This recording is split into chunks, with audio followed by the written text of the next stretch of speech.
Game of Facts, which is back again for another edition of some fun quizzing. Now, just very quickly, I think we all know each other very, very well. Well, clearly the chats are telling us that. But just, I think just by way of, a quick introduction, India Fact Quiz is an initiative of India Spend, which is a data journalism newsroom. And I would urge all of you to please just track India Spend on Twitter, on Instagram. What we're trying to do, and this newsroom really does, is focuses on sifting through the data and coming out with stories that really matter. So that's really the objective of India Spend. And this initiative is supported by Bill and Melinda Gates Foundation. So we're in good company. Now, what are we going to do today? We're going to solve 10 very interesting questions. We're going to tackle them not using general knowledge or any book knowledge, but it's going to be more about testing our biases and just going and thinking about what's anecdotal around us, just do a little bit of critical thinking before you answer the question. And really, that's all that you need for the Game of Facts. It sounds simple, but sometimes, we're so conditioned into thinking a certain way that we kind of, fall for those preconceived notions or those perceptions that we have. So what we're trying to say is look beyond those perceptions. And we're going to, there's so much happening, and we try to, the entire month of April, we've pretty much dedicated to all things health. We covered communicable diseases, we covered, men's health, women's health. We've been doing this also on our social media channels. And we've kind of come to the end of April, but this is a very exciting week for us.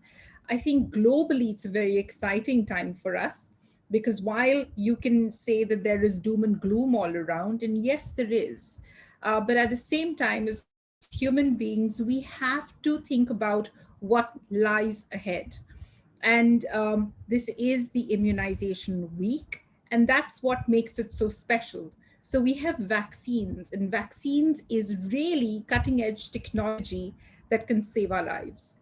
And if we have to get through this pandemic, we will have to cross that vaccine bridge. Now, a lot of us are not there yet, and it's absolutely fine to have questions, to have some hesitations, to have some doubts, but there's enough and more science to address your concerns. And it's going to be incumbent on each one of us to make sure that we have ensured that everyone around us is vaccinated, is safe. There's enough and more study coming up talking about how the vaccines are actually having an impact, a positive impact on the severity of COVID cases. Now, I think it's fair to say that, it's no more somebody else's problem. In fact, even at India Fact Quiz, COVID's hit us pretty close. Shivangi is down with COVID and she's recovering well. She's recovering, it's coming along all right. But we did have a bit of a scare there, because you always think COVID happens to somebody else.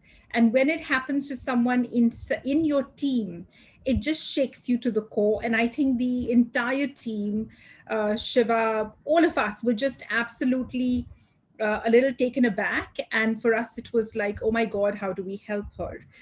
So, but she's all right, which is a great thing. And we miss her and we want to see her back. We also know that some of you, out there had to deal with this. And it's a very difficult time, but India Facts Quiz is one place where we can all not only just unwind, but also sort of share your experiences. Is there something we can do? Is there something we can help? We have also seen the other side of this pandemic, which is people coming together on Twitter saying, hey, who needs an oxygen cylinder? Who needs maybe a meal service? Are there any senior citizens who need help?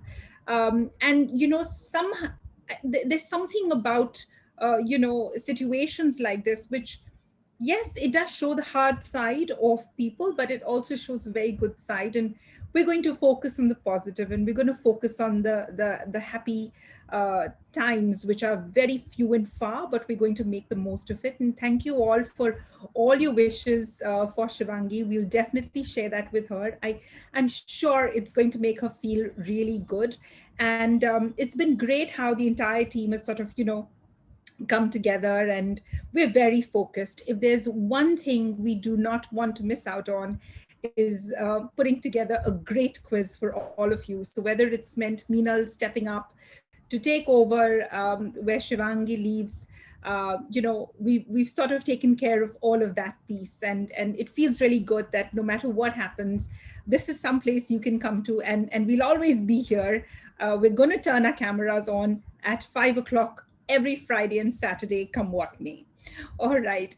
Now, we had this little contest to celebrate World Books Day, because we're all about books and we're all about learning, and we're absolutely geeky and nerdy, and we're so proud of it.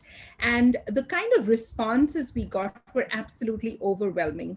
From, an Udit Nair who said, hey, listen, you can take all my reviews and make it yours and, use it the way you want, to a Kartikeya, to Arya, Anna, thank you, Anna, Mukesh, Siddharth writing a review on Invisible Women. Thank you so much. That was a wonderful book that we had given out as well.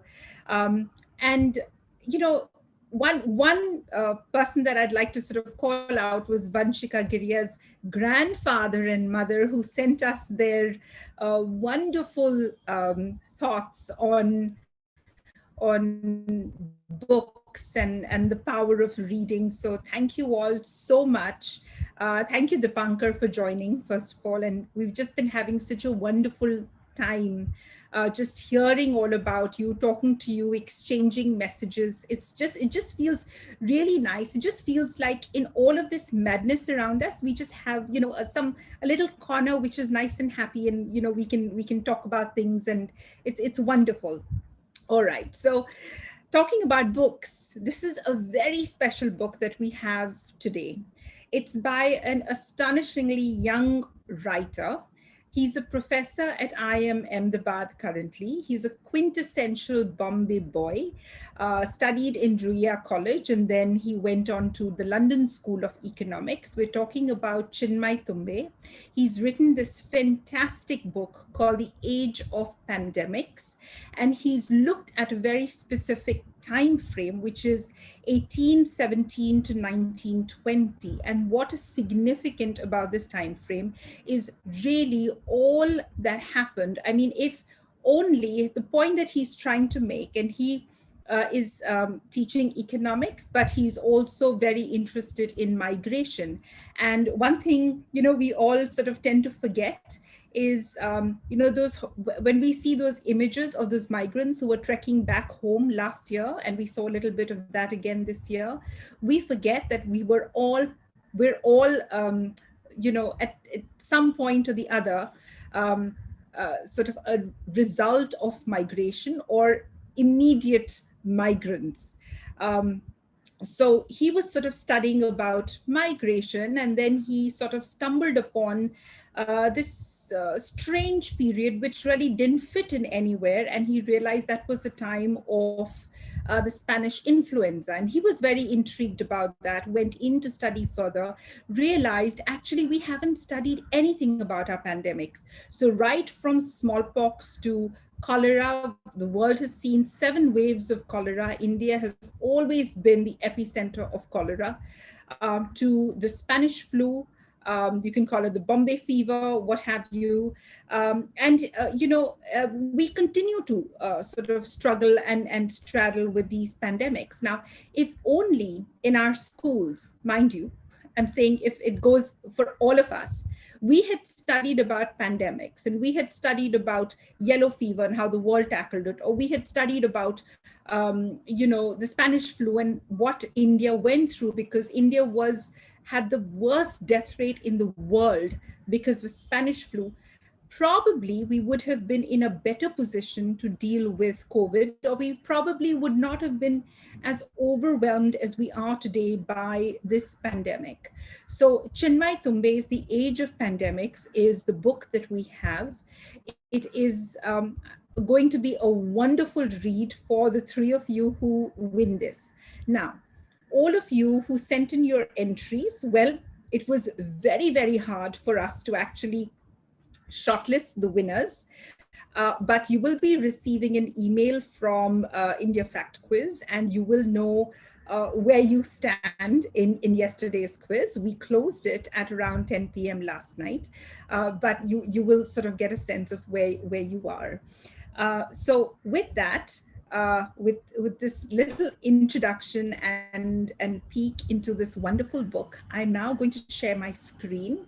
The rules are very simple. You've logged into www.kahoot.it, and you have put in your name, you've put in your email ID, and you can pick any nickname you want. Shiva keeps telling me, Rashmi, please let people relax and use whatever lucky name they want. So you can put in any name you want because you have already been identified, and then you simply play. What we have done is you should be able to see your question as you are playing on your screen. So I hope that that works. In case it doesn't, you always have the question on the screen where you're seeing me. So for those of you who are wondering when you're going to receive your email on the World Book Day contest, it's going to be very soon. All right, Mukesh, I'm going to be a little fast. I just want to make sure I don't miss anything, but I am going to share my screen, and I do understand we all have constraints. So completely get it. And please just tell me if I'm going too fast or going too slow. Welcome every one of you. Yeah, I'm going to get started. I won't really take too much time because I have spent enough of your time already. All right, so we start with the poll questions.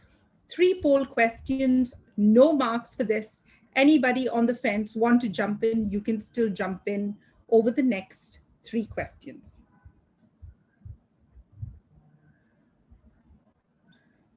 So here we have it.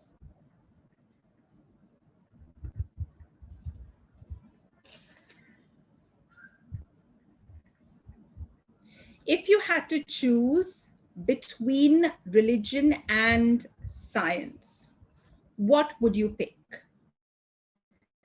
Is it science over everything else? Is it religion and science stands no chance? Or do you toggle, sometimes religion, sometimes science? All right, so 20 of you have said science over everything else, which definitely makes sense. And 23 of you have said, I'm a person of science, but sometimes faith takes over. And yes, that does happen. 18 of you have said, I'm religious, but on certain matters, science takes precedence. We have a very small minority which says religion trumps science. Well, that's all fine as long as you're able to look at each situation depending on the severity of it. All right. There are no right and there are no wrong answers with these ones. Okay, so we go on to the next one. This is a multi-select again. Co-vaccine or Covishield. Since I think everyone above the age of 18 is now allowed to take the vaccine, what's it gonna be?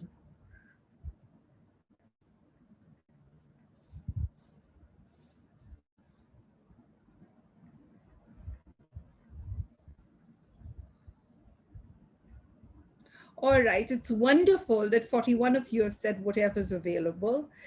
21 of you are supporting the Make in India, and 17 of you have said are comforted by the fact that this is an international collaboration and therefore will meet certain standards. 9 of you have said, frankly, both are useless. Well, my submission is whatever you do, please just take the vaccine. because fact of the matter is vaccine saves lives. Okay, on to the last question. We want to know whether you're all set for the vaccine. Are you going to wait till you get more new ones coming in? Have you already registered on covid.gov.in, which works very well, I must tell you? Are you waiting for herd immunity, which is going to be a long, long way, and it's going to be a very difficult matter, or you already have antibodies? Okay, 6 of you said antibodies, so you're safe. Well, not for too long. 7 of you are waiting for herd immunity, which is a bit of a dangerous gamble. That's really playing Russian roulette in a very sort of direct way. 35 of you have registered on COVID, which is fantastic, and 15 of you are going to wait it out. Well, I would say don't wait for too long, but I must say that, be prepared. For those of you who registered on covid.gov.in, there are going to be side effects to the vaccine, but if you get side effects, it just means that it's working and the soldiers in your body are already ready to fight any intruder that comes in. So, well, everything's working absolutely fine. So with that, we're going to get into our quiz. It's going to focus on immunization, but immunization with a twist. So 10 questions, and we have 3 puzzle questions because we just thought you like it so much. Okay, the first question coming up is a true or false. Bangladesh and Rwanda are the top 2 most pro-vaccine countries in the world. Is this true or is this false? We're talking about Bangladesh, which is, well, South Asia, Rwanda, which is in Africa, not really high income, developed world countries. All right, so 39 of you said true, and it is.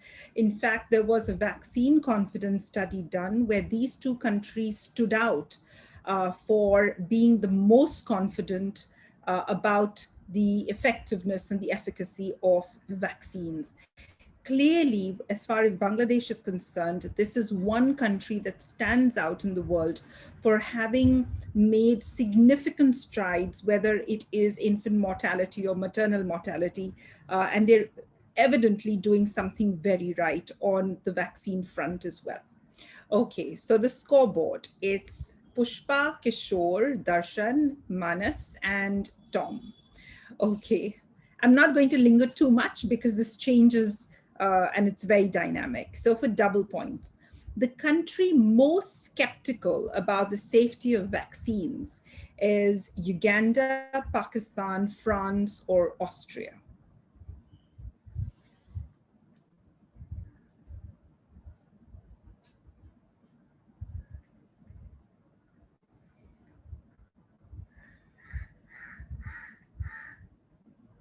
33 of you are absolutely right. And it's quite strange coming from the land of Louis Pasteur and some of the most iconic pharmaceutical companies in the world that France is the most skeptical.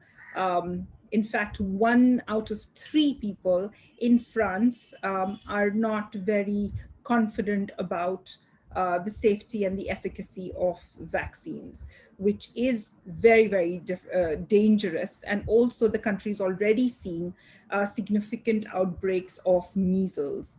So while the rest of the world is sort of, pushing it to the side, here it is coming back. So on the lead is Darshan. Well done, Darshan, but it's just the second question. So let's see how long you can hold in there. Manas, Rajdeep, Sahil Lister, and Padmaja. And Amrita B is the highest climber with this question. All right, the next one. India's universal immunization programs covers how many or X vaccine preventable diseases, and all of this is free of cost in government hospitals. Are they 5 vaccines, 8, 6, or 12?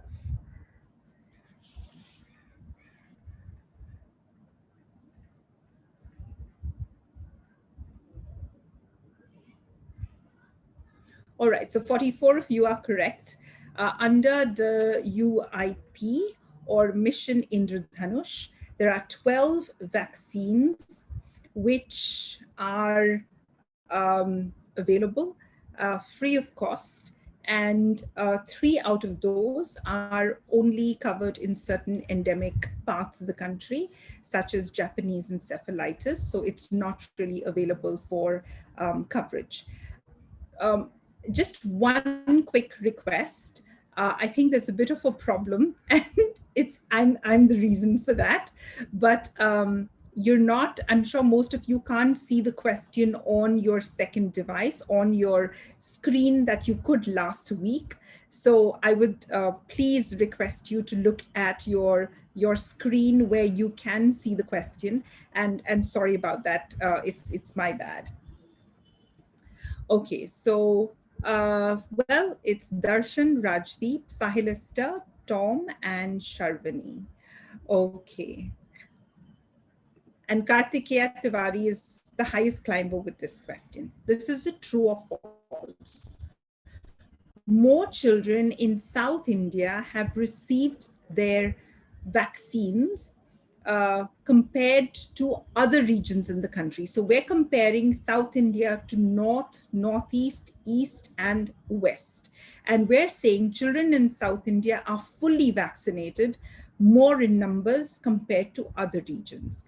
And 40 of you got that absolutely right. In fact, one of the things that South India has done fairly effectively is both rural and urban populations have got full vaccine coverage compared to North India, which doesn't do badly on in urban areas, but could do better in the rural areas.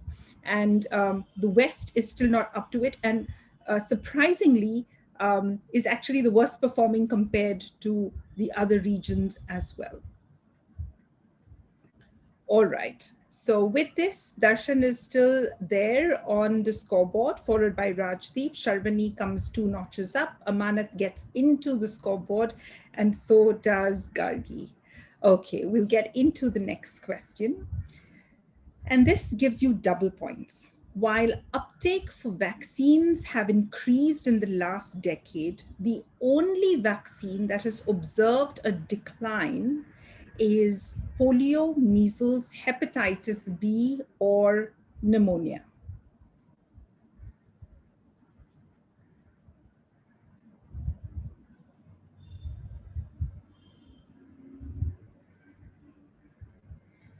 Okay, so 25 of you who said polio, you're absolutely right. And this is one of those absolute riddles of life. Now, polio really seems to be a victim of its own success.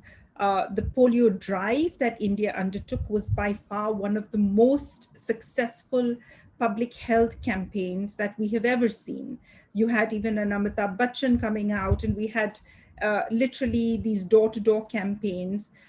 We effectively eradicated or eliminated polio from India. In fact, WHO has certified India to be free of polio.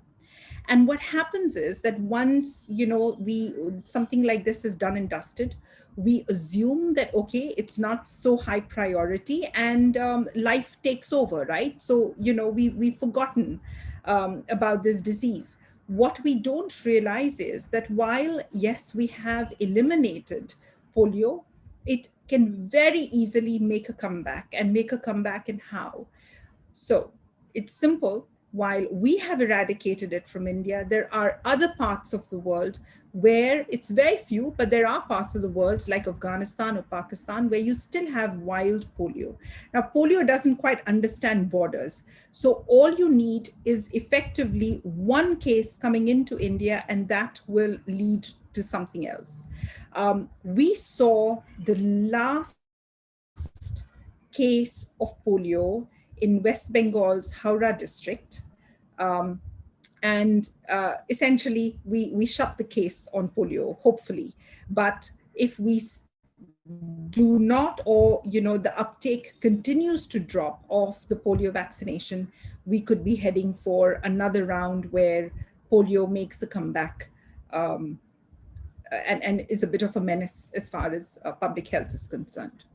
Okay, so the scoreboard It's Rohit, Sai Chandra, Darshan, Rahul Jain, and Rajdeep. And Rohit, you've had four correct answers in a row, and probably that's what puts you right up there. Now, true or false? More children between the age of 12 and 23 months in Kerala are fully immunized compared to children of the same age in Punjab. We're asking if this is true or false. We all know Kerala is one of those outlier states that spends significantly on its citizens and provides some very good quality healthcare. Okay, so 30 of you said false, and that is correct. Now, vaccine hesitancy can also appear in either very highly developed countries or very, very low developed countries. Now, what happens in a place like a state like Kerala, where literacy is absolutely high, where there is also belief in alternative medicine, sometimes vaccinations or the belief or understanding of the workings of vaccines can sometimes take a bit of a hit. On the flip side, you look at a state like Punjab, which actually has the highest coverage of among the states of vaccination in the country. They're at about 89.1% of vaccinations among children in this age group. Clearly, there is an understanding. It could also be because you have institutions like PGIMER Chandigarh, which is close by, taking care, monitoring, better dashboards, better systems, good network of health workers who keep ensuring that the vaccination cards are updated, etc. All of this can make a huge difference when we talk about public health campaigns like vaccinations. Okay, so but I get where you're coming from, because had it my way, I probably would have gone and sort of settled in on Kerala for having a high vaccination coverage. So it's Rohit, Sai Chandra, Sharvani, Shreyan, and Gargi. Okay, we still have the puzzles coming up, so things can change. Here's another one for double points. We're asking, India was self-sufficient in production of smallpox vaccine at the time of independence. So 1947, the statement says India could produce vaccine. Is this true or false? I mean, we did have a lot on our plate as a country at that time.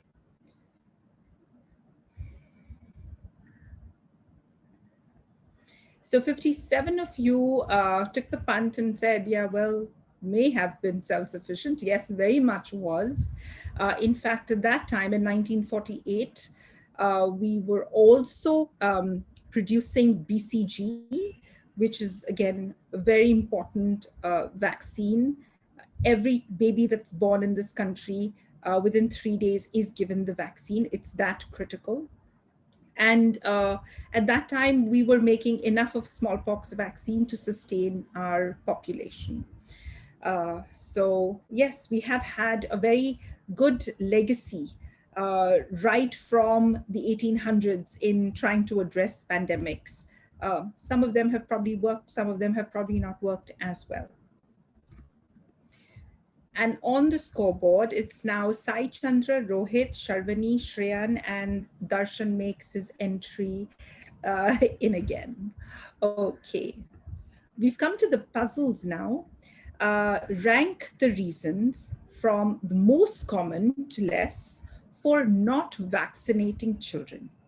And the reasons are child traveling, vaccine resistance, which is absolutely not going to give the child because it's against my probably religious beliefs, lack of awareness, or apprehension of adverse events.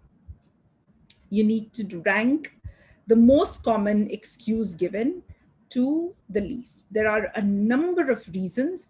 These would be the top four.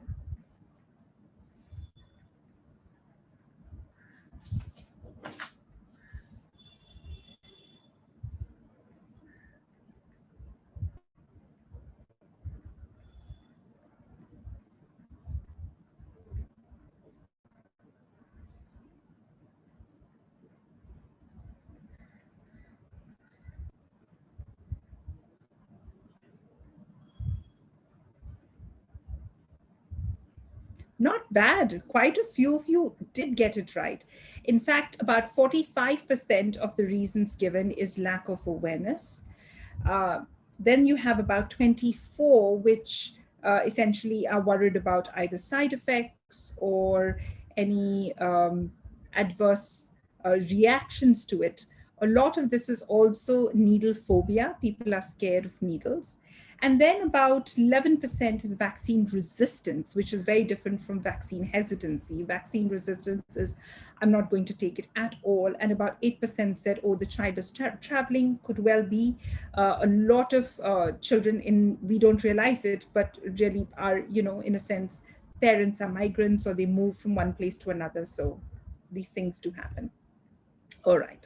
So it's Sai Chandra, Rohit, Sharvani, Gargi, and Shreyan. Um, and we'll get into the next puzzle.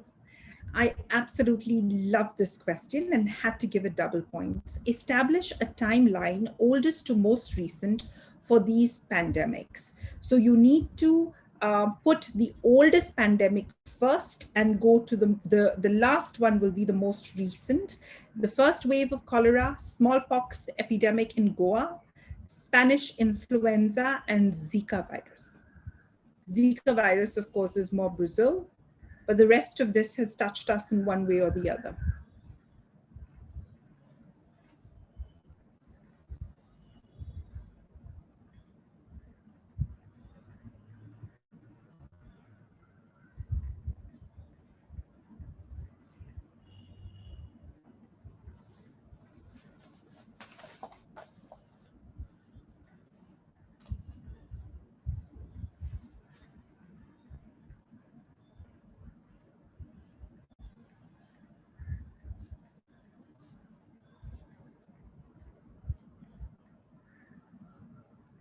Not bad again.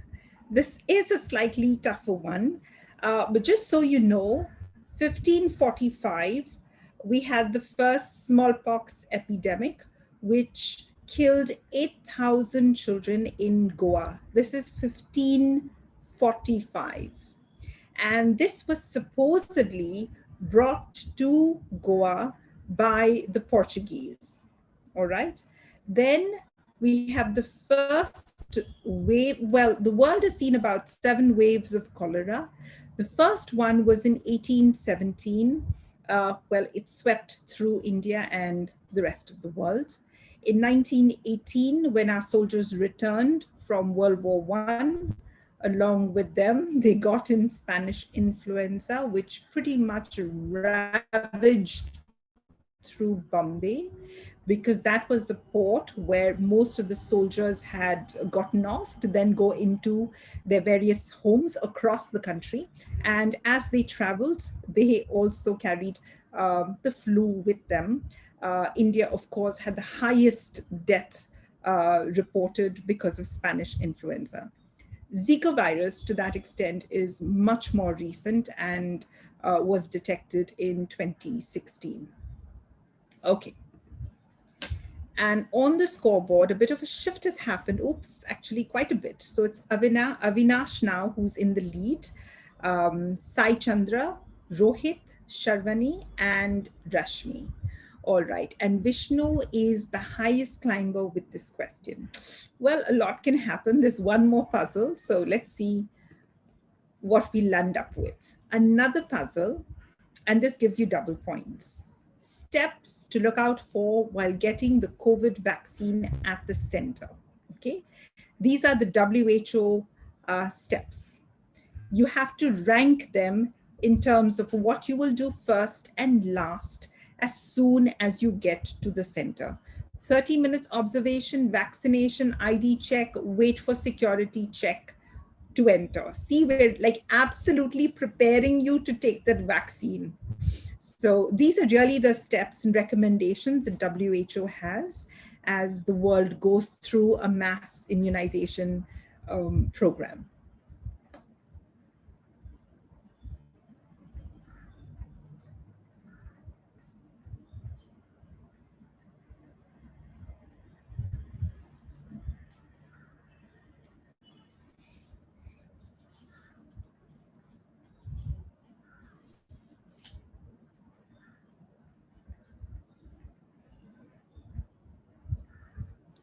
See, all of you, I think more than half of you are ready actually to take the vaccine. So yes, you will wait for security check to enter. You will have your ID checked. If you have shown you have given your Aadhaar as Aadhaar card or your PAN card, on the cowin.gov.in website while registering, you need to show that. In fact, better still, carry a copy with you. You get your vaccination, and most important, after your vaccination, just wait for 30 minutes so that there is no reaction to it. All right, and with this, we come to the end of this week's quiz.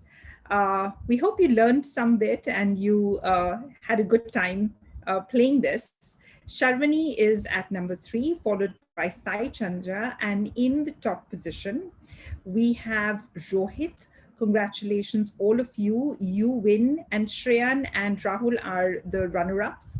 You win Chinmay Tumbe's The Age of Pandemics, and really hope you enjoy it. Please don't forget to keep looking out for this space. And yes, we'll be back with you soon next week. So thank you all for joining us, and stay safe and keep writing into us, and you will be hearing from us, all those of you who participated in the World Book Day contest. Thank you all so much, and good evening. Have a nice rest of the weekend. Thank you.